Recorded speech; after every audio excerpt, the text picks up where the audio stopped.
DiNucci, who really struggled and looked overwhelmed on Sunday night in his first NFL start against the Eagles. The plan going into this week is that both Garrett Gilbert and Cooper Rush will get reps in practice, and they will make a decision as they get closer to Sunday about who starts the game. Think about this. Garrett Gilbert, who's been in the league since 2014, he's been on a bunch of different teams. He just got to Dallas 3 weeks ago after Dak Prescott's injury when they signed him off the Browns practice squad. Cooper Rush, who has been in Dallas for several seasons, he knows Kellen Moore's offense, but he just got back there a few days ago because they needed one more quarterback after Dalton suffered a concussion. Mike McCarthy has never even seen Cooper Rush practice. These two guys combined have 9 career NFL passing attempts, but at least more experience being a part of an NFL offense than Ben DiNucci. It is week 9, and the Cowboys are set to start their 4th different quarterback.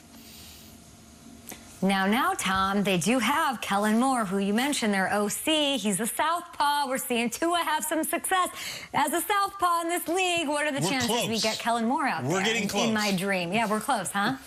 That's a little bit scary, but I'd be here for it, actually. In 2020, like anything can happen. Thanks so much, Tom. We'll talk to you in a bit. Let's talk about Cowboys owner Jerry Jones. He did not mince words when talking about Ben DiNucci's debut and his shortcomings against the Eagles on Sunday. Take a look.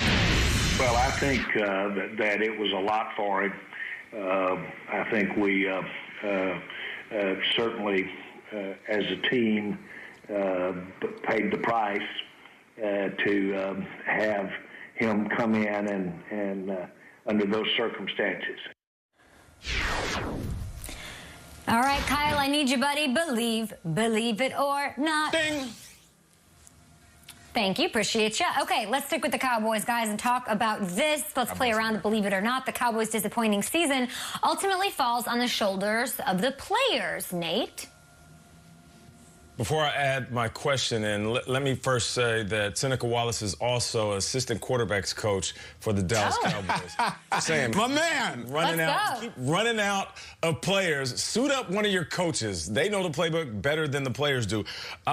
Who's to blame, the players or the coaches? As a player, after every loss, I'd walk into the locker room, sit down, collect my thoughts, and I would look across, and I would blame the guys in the locker room, including myself. I would always ask, what could we have done to win this game? What could we have done better? Could we have played harder? Could we have made one more play than the other team? And I've always walked away not pointing the finger at the coaching staff. I always thought that was a cop-out, that was weak for a player, to look to the sideline to a coach that didn't suit up all game and blame the guy who created the game plan. With that said, I do feel like this is split blame, because this team is way too talented for the coaching staff not to come up with a game plan each week to win games. And that starts when Dak Prescott was a quarterback, all the way to DiNucci being the QB. So this isn't your typical where I can just blame Mike McCarthy because he doesn't have his team motivated. It's not the case. They're too talented on paper. I've never thought that on paper was anything. I can care less if you're a paper champion before the game begins, but on paper, the Cowboys were loaded from top to bottom, offense to defense, special teams included. So I feel like the players and the coaches are to blame for the destruction of what we see in the Cowboys.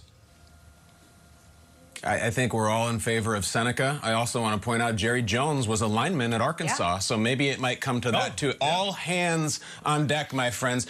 The problem with the Cowboys for me, they've gone where we can't follow, meaning this isn't fun anymore. There was this sensationalist fun to be had when they were coming out the season and they couldn't stop anyone and they were losing. And oh my God, it's not fun.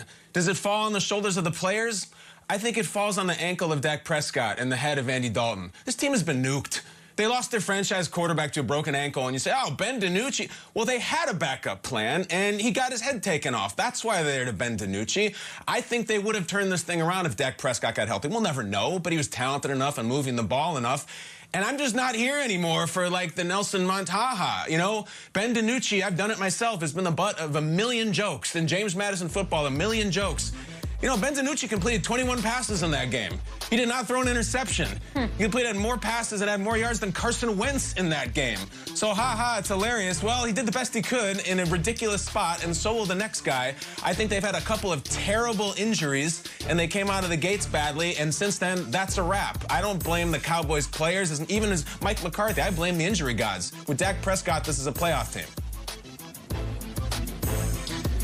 Mike Nolan was a 3-year letterman at Oregon at safety as well, guys. So if we need some help in the defensive backfield, maybe perhaps Mike Nolan, the old duck, he can suit up and he can play, and maybe he can make a stop. I'm with Kyle on this one. It's easy to have your knives out and come out and go nuts on Jerry Jones for hiring Mike McCarthy, or for Mike McCarthy for not having his team well prepared, and for the early weeks of the season making some questionable coaching decisions. At this point, the toothpaste is out of the tube when you're talking Ben DiNucci or Garrett Gilbert. There's no coming back from this, and this is not anybody's fault when it gets down to the injured quarterbacks. But I also look at the injured offensive line. I'm watching this game. I don't know if Lamar Jackson or Kyler Murray or Aaron Rodgers could have done anything behind that offensive line the last 2 weeks. Ben DiNucci was running for his life, and yes, he was holding onto the ball too long at times, but that's really picking hairs at this one. This one is a tough situation due to injuries on the offensive line, the quarterback position, and if you want to go through the linebacker position, you can do that as well. This team has no shot with the talent they're trotting out there, and I don't blame anybody. This one, if anything, is just a stroke of bad luck at this point. At Jamie Fee with your thoughts, guys. Let's talk about the surf and turf, baby. Let's do it. Sunday night action. Saints, Buccaneers, round 2. They faced each other in week 1. A lot's changed on both sides, and they're getting reinforcements on both sides of the offense as well. I want to talk about Bruce Arians had to say. He was asked about Alvin Kamara, Mr. 41, Mr. 140 scrimmage yards a game on average this season, and how he's a threat on the air, through the air, and on the ground. Take a listen. You know, I coach Marshall Faulk, and, you know, this guy's scarier. He has great speed. He's got great hands. He's got wide receiver skills, but he's a hell of a running back. And, you know, he's a tough tackle. So, yeah, I thought in the first ball game we did a good job, but he's expanded his role. Drew is really doing a nice job of finding him in the passing game, and Sean's put him in position to be successful. So we got our hands full. Hopefully we can do as good a job this time. Right when I heard this sound, I was like, that's so interesting, because Sean Payton also coached Marshall Faulk back in the 90s at San Diego State. It sort of helped launch his career. He's also likened Alvin Kamara to Marshall Faulk, you guys, on different levels, mentally picking up the playbook and so on. So believe it or not, it's fair to compare Alvin Kamara to Hall of Fame running back Marshall Faulk, Kyle. I love this question. I'm fascinated by this question. I think I'm going to speak for all of us in a sense that on this show, huge, rich appreciation for history and all the great players in the past. And so when you bring up a guy like Alvin Kamara who's so young and compare it to an all-time great like Marshall Faulk, there's almost a blasphemous reaction that I have. Hold on a second. Marshall Faulk is on my own personal Mount Rushmore of the best 4 running backs of my lifetime. I would put Marshall Faulk up there with Walter, with Barry, and with LaDainian. He's in the, so I'm like, come on, Kamara's great, but could he be Faulk? Look at the numbers. Look at the damn numbers between. This is outrageous. Look at this. Through exactly 52 games, Alvin Kamara right there in rushing yards, just as many rushing touchdowns, way more receiving yards, way more receiving touchdowns, significantly more scrimmage yards. I feel like I'm up showing the red state, blue state. It's none of that. It's all gold in the end zone. Way more touchdowns. So it's not only fair to compare, I don't really think it's a very good comparison because Kamara is that far in front of him. It's wild. I mean, I learned something. I knew Alvin Kamara was good. I didn't know he's been that good despite dealing with injuries. They both play in a dome. They both had very talented quarterbacks as young players, Hall of Fame guys. But right now, as much as I love Faulk, it's Kamara, and it's not only fair, it's right.